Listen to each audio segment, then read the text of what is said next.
વિશે બોલવું સહેલું નથી. બસ એટલું જ કે દુનિયામાં પિતા જ બધું છે. પિતા વગર આખું દુનિયા જ બદલાઈ જાય છે. પરાકાષ્ઠા પ્રેમની એ છે જનેતા ઉરે મબલક અમૃત ભર્યા, જેના ઋણ ચૂકવવા નાના પડ્યા, તેવી માતાને સચ સચ પ્રણામ કી તેવી માતાને સચ સચ प्रणाम। छंद लिखे गए होंगे बहुत सीमा पर, कई बार कवियों ने भी लिखी बहुत ही अफवाह पर। आज मैं पहली बार बोलने चली पापा के प्यार पर, उनके बलिदान से लेकर उनके लाड दुलार पर। ऐसे पापा को शत शत वंदन की, ऐसे पापा को शत शत वंदन। अरे धरती સમાન માં મારી બધી જ જરૂરિયાત પૂરી કરે છે, પણ આકાશ સમાન મારા પિતા મારી બધી જ તકલીફોમાં પોતાનો હાથ આડો ઢાંકી દે છે।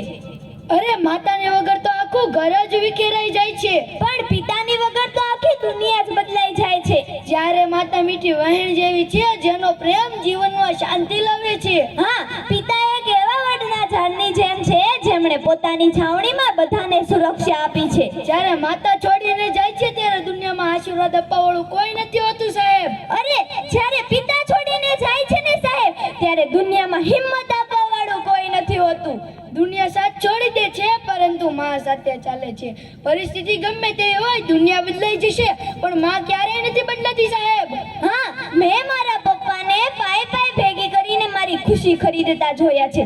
મારા પપ્પાને મેં ઈશ્વરના સ્વરૂપમાં જોયા છે, કે મારા પપ્પાને મેં ઈશ્વરના સ્વરૂપમાં જોયા છે। અરે આપણા ત્રણેય સમયનું ભોજન માં બનાવે છે ને, પણ આપણા ત્રણેય સમયની ભોજનની વ્યવસ્થા તો પિતા જ કરે છે ને। અને જે રડાવીને ખુદ રડી પડે છે એ માં છે। અરે જે રડાવીને પણ મનાવી લે છે એને જ પિતા કહે છે। અને જે ભૂખને પણ પચાવી લે એટલે કે માં। અરે જે જવાબદારીને પણ જલસો માને છે ને સાહેબ, એને જ પિતા કહે છે। દરેક કલાકાર તેની કલાકૃતિને કંઈક નામ આપતો હોય છે, પરંતુ માં જેવો બીજો કોઈ વ્યક્તિ આ દુનિયામાં નથી જે બાળકને જન્મ આપે છે, પરંતુ નામ પિતાનું આપે છે। અરે પિતા તો હંમેશા જ મહાન હોય છે, તો પણ તેના મહાન સંતાનો તેમનું ક્રેડિટ તેમના મમ્મીને આપે છે। વાહ, છતાં પપ્પા મૌન રહે છે। બસ એટલે જ પપ્પા મહાન છે। પપ્પાની મહાનતા કોઈ કવિઓ, લેખકો કે વિવેચકોની મોહતાજ નથી। બસ એટલે જ પપ્પા મહાન છે। મરવા માટે ઘણા રસ્તા હોય છે, પરંતુ જન્મ લેવા માટે એક જ રસ્તો છે, માં છે। અરે જન્મ ભલે માએ આપ્યો છે, પરંતુ દુનિયામાં ઓળખાણ તો પિતાના નામની જ મળે છે ને। પોતાના ખભા ઉપર બેસાડીને સાહેબ મેળો દેખાડતા એને જ પિતા કહે છે, તો ક્યારેક ઘોડો બનીને ફેરવતા એને જ પિતા કહે છે। અવકાશમાં જેનો કોઈ અંત નથી તેને સૌ આકાશ કહે છે, અને પૃથ્વી પર જેનો વાત્સલ્યનો ભંડાર કદી ખૂટતો નથી તેને આપણે માં કહીએ છીએ। હા, પિતાની હાજરી સૂર્ય જેવી હોય છે સાહેબ। સૂર્ય ભલે ગમે તેટલો ગરમ હોય છે, પરંતુ ન હોય ને તો અંધકાર છવાઈ જાય છે। માતા હંમેશા તેમના બાળકને કાખમાં જ બેસાડે છે, જેથી કાખમાં બેસાડવાથી જેટલું માતા જોઈ શકે છે એટલું બાળક પણ જોઈ શકે છે।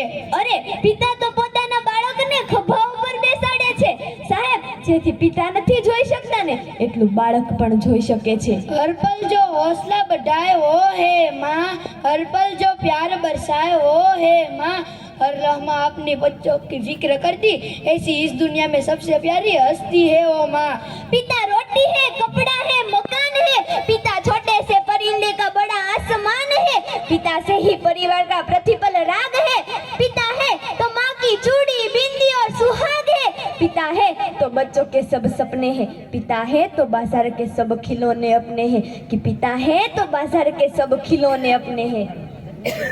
દ્વાર છે, માં દિલની ધડકન છે, તો પિતા શરીરના પ્રાણ છે। માતા ને પિતા રથના બે પૈડાની જેમ હોય છે સાહેબ। રથમાં બે પૈડા હોય ને તો જ તે રથ ચાલે છે। બસ એવી જ રીતે માતા ને પિતા બંને હોય ને તો જ આ સંસાર રૂપી જીવન ચાલે છે।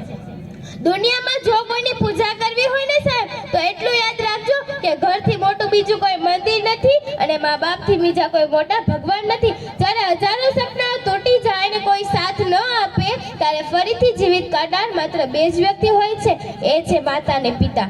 થાક ઘણો હતો સંતાનોની ખુશીઓ માટે, છતાં પરિશ્રમ કરતા જોયા છે। આંખોમાં ઊંઘ ઘણી હતી, પણ ચિંતામાં કઈક વાર જાગતા જોયા છે। તકલીફ ચારે બાજુ હતી, હાર્યા વિના સંઘર્ષ કરતા જોયા છે। આ ધરતી ઉપર ઈશ્વર સમાન માતા પિતાને જોયા છે, કે આ ધરતી ઉપર ઈશ્વર સમાન માતા પિતાને જોયા છે। તમે ગમે તેટલા રૂપિયા ખર્ચી લો ને સાહેબ, પરંતુ એક વસ્તુ તમે ક્યારેય નહીં મેળવી શકો, એ છે મા બાપનો પ્રેમ. તમારી તાકાત હોય એટલું શોધી કાઢો કે મા બાપ જેટલું પ્રેમ કરનારા દુનિયામાં કોઈ જ નહીં મળે. એક વાત ખરેખર સાચી છે કે સોની દ્વારા ટીપવામાં આવેલું ઘરેણું અને માતા પિતાનો ઠપકો સાંભળનાર સંતાનો હંમેશા કિંમતી ઘરેણું જ બને છે. મારે એક વાત કહેવી છે કે તું જ્યારે નાનો હતો, પાપા પગલી ભરતો હતો, ચાલતો ચાલતો પડી જતો ને, ત્યારે મનમાં એક જ વિચાર આવતો કે મમ્મી પપ્પા છે ને. તું શાળાએ જતો, છોડવા આવેલા મમ્મી પપ્પાને પાછું વળીને ટાટા કહેતો ને, ત્યારે મનમાં એક જ વિચાર આવતો કે મમ્મી પપ્પા છે ને. પણ તારા લગ્ન બાદ તારી પત્નીના કહેવાથી એ જ મા બાપને વૃદ્ધાશ્રમમાં મૂકવા જતા પહેલા તને એ વિચાર કેમ ના આવ્યો કે મમ્મી પપ્પા છે ને? અહીં ઉપસ્થિત તમામ વ્યક્તિઓને મારી એટલી જ વિનંતી છે કે પોતાના મા બાપને કોઈ દિવસ વૃદ્ધાશ્રમમાં ના મૂકતા સાહેબ, કારણ કે એ છે ત્યારે જ આપણે છીએ, તેના વગર આપણું કાંઈ અસ્તિત્વ જ નથી. એ જ શીખવશે કે આગળ કેમ વધવું. માની મમતા અને પિતાની ક્ષમતા જ્યારે સંતાનો સમજી જાય ને, ત્યારે સ્વર્ગને પણ નીચે ધરતી ઉપર ઉતરવું પડે છે સાહેબ.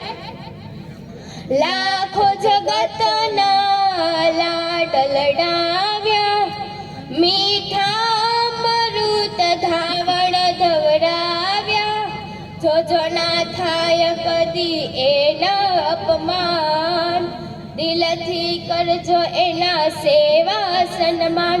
વીરા મા બાપ છે ધરતીના મોટા ભગવાન, વીરા મા બાપ છે ધરતીના